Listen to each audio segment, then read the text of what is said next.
This lecture is going to really just be reviewing some Algebra 1 concepts that you may have forgotten.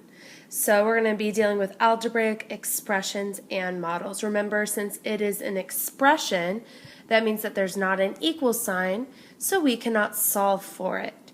In an expression, all we can do is simplify and add our like terms together.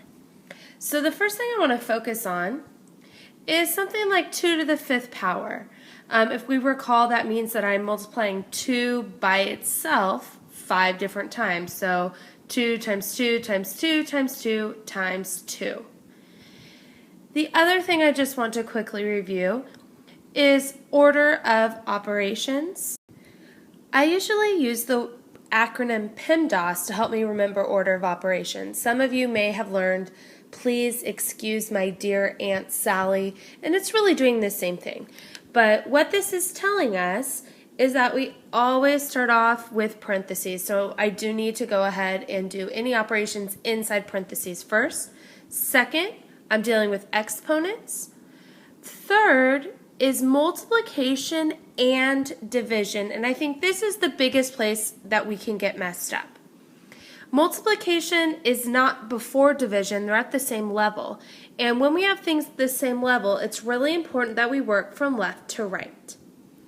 Addition and subtraction is the final step, and just like in multiplication and division, those two are the same amount of importance, and we would just work in that problem from left to right. The directions tell us to simplify the following, and notice it does not say solve. We are just going to simplify as much as we can. So number 1 says the quantity. Whenever we have parentheses, we often say quantity to let someone know that that's what it's reading. But it's the quantity of -3 to the 4th power. And if we look at this, the parentheses actually tell us that we're taking -3 to the 4th power. And this is one of those little things that I think we all know how to do it, but I see people mess this up because they depend on their calculator. And if you put this into your calculator and forget to use parentheses, it's going to give you an incorrect answer. So I'm doing -3 times -3 times -3 times -3, which is positive 81. The difference on number 2 is that this time the negative is not inside parentheses. So this time the negative is actually telling us to take the opposite of 3 times 3 times 3 times 3. So we end up getting -81 as our answer. Moving on to example number 3, this is similar to just the type of problem that's really checking our understanding of order of operations. So we need to use PEMDAS as a guide. While I'm not a teacher that is going to make you show every single step on the face of the earth, I think it is important that we take our time because it's easy to make small mistakes if we're trying to do too many things at once. So in this case, I started with the parentheses, so I added -2 plus 5. Next thing I would need to do is see if we have any exponent. So I end up getting 3 squared, so I have -4 plus 2 times 9. Next comes any multiplication or division, and we only have one multiplication or division here. We have the 2 times 9, so I put in 18. And then last thing we're going to do is add these two terms together, so -4 plus 18 becomes 14. Number 4 is an example where we can save some time by doing multiple steps at once. If we look right away, we notice there are no parentheses, there are no exponents, so we're looking for multiplication and division. Since one of those answers does not depend upon the other operation, we can actually do both of these in the same step. And what I mean by this, if it said 9 divided by 3 times 2, I really would have to work left to right. In this case, though, I can do the 9 divided by 3 and the 2 times 1 in the same step. I know 9 divided by 3 is 3, 2 times 1 is 2. Now we're just left with subtraction, so I get 1 as my answer. Number 5, the way we would read this is the opposite of the quantity -2 to the 5th power. So we need to start inside our parentheses. Inside our parentheses, there's actually no operation we can do. So then I'm going to move to the exponent. So I need to figure out what is the quantity negative 2 to the 5th power. If I'm using common sense, I know this value should be negative because if I'm multiplying a negative value by itself 5 times, the output will be negative. If we had an even exponent, our output would have been positive.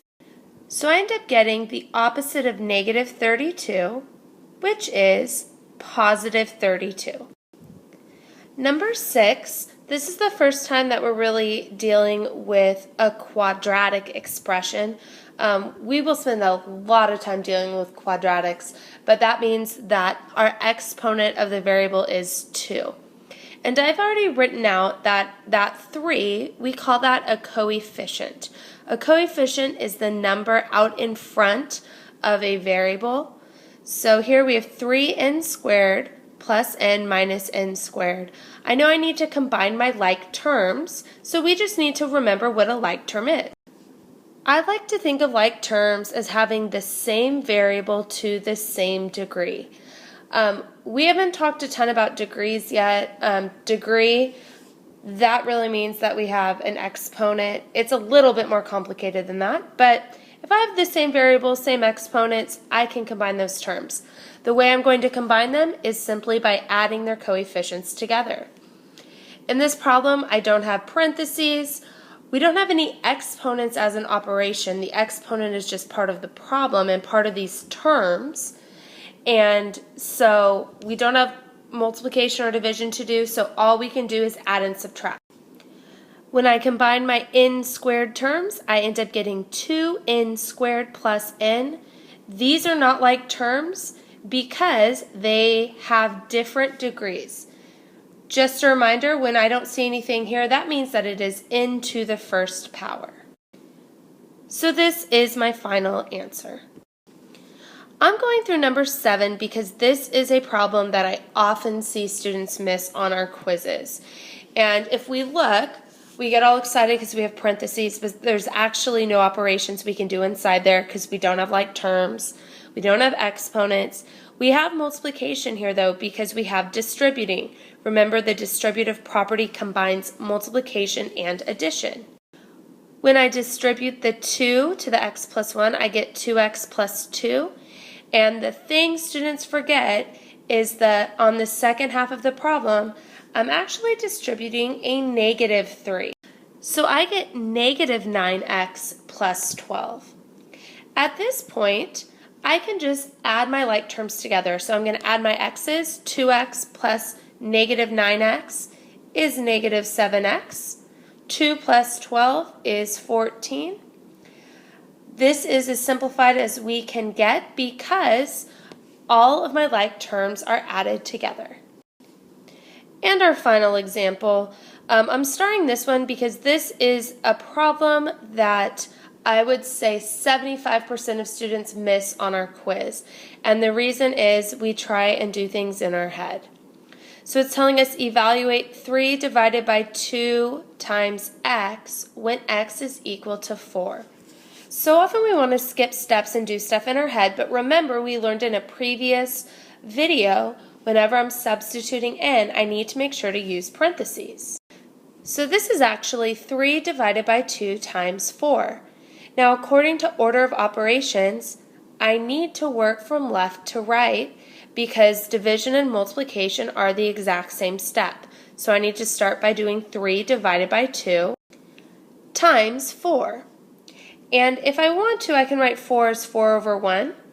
And now when I multiply straight across, I get 12 over 2, which is 6.